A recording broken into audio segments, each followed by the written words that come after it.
లగచర్ల బాధితులకు మద్దతుగా ఇవాళ మైబాద్‌ల మహాధర్నా పెట్టింది కదా ప్రతిపక్ష బీఆర్ఎస్ పార్టీ. మొన్న పర్మిషన్‌కు అప్లై చేస్తే లా అండ్ ఆర్డర్ సమస్య అని చెప్పి సర్కార్ పర్మిషన్ ఇయ్యలేదు.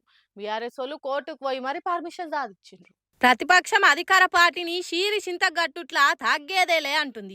ఏడికాడ సర్కార్ కు ఊపిరాడకుంట చేసి పబ్లిక్ ల పతార పెంచుకుంటున్నది. అదే టైంలో సర్కార్ గాలి ఏడికాడ తీసి వాడేస్తుంది. లగచర్ల బాధితులకు మద్దతుగా మైబాద్ లా 50,000 మంది గిరిజనులతోటి మహాధర్నాకు పిలుపునిచ్చిండ్రు బీఆర్ఎస్ ఓలు. రూల్స్ పేరు చెప్పి పర్మిషన్లు ఇవ్వకుండా అడ్డం పడ్డది సర్కారు. అయినా కోర్టుకు పోయి పర్మిషన్లు తెచ్చుకుండ్రు ప్రతిపక్షం ఓళ్ళు. కేటీఆర్ సారు బీఆర్ఎస్ లీడర్లంతా హైదరాబాద్ కెళ్లి పొద్దుగాలినే బయలెల్లి మహాధర్నాకు పయనం కట్టిండ్రు. ఇక పోతుంటే అడుగడుగున జనాలు నీరాజనాలు పట్టిండ్రు. తొవ్వ ఒడుగుత బీఆర్ఎస్ జెండాలు పట్టుకునే ఎదుర్కొన్నారు. అయితే మహాధర్నా కోసం కేటీఆర్ కు వెల్కమ్ అని ఫ్లెక్సీలు కడితే రాత్రికి రాత్రి జింపేసిండ్రు కొంతమంది. ఇక దాని మీద బీఆర్ఎస్ వాళ్ళు పోలీసు వాళ్ళకి కంప్లైంట్ పెట్టిండ్రు. లోకల్ కాంగ్రెస్ వాళ్ళే కండ్ల మంటలతోని ఫ్లెక్సీలు జింపి రాక్షసానందం పొందుతుండ్రని మండిపడ్డారు. లగచర్ల ముచ్చట్ను ఇప్పటికే జాతీయ స్థాయికి తీసుకుపోయి కాంగ్రెస్ ను ఎండగడుతుంది బీఆర్ఎస్. ఇక ప్రతిపక్షం దెబ్బకు సర్కారు యూ టర్న్ కొట్టింది. అబ్బే మేం ఫార్మా కంపెనీ పెడతలేము, ఇండస్ట్రియల్ కారిడార్ పెడుతున్నామని సీఎం రేవంత్ సారు మాట మార్చిండంటే అదంతా బీఆర్ఎస్ ఎఫెక్టే అని అనుకుంటుర్రు అంతా.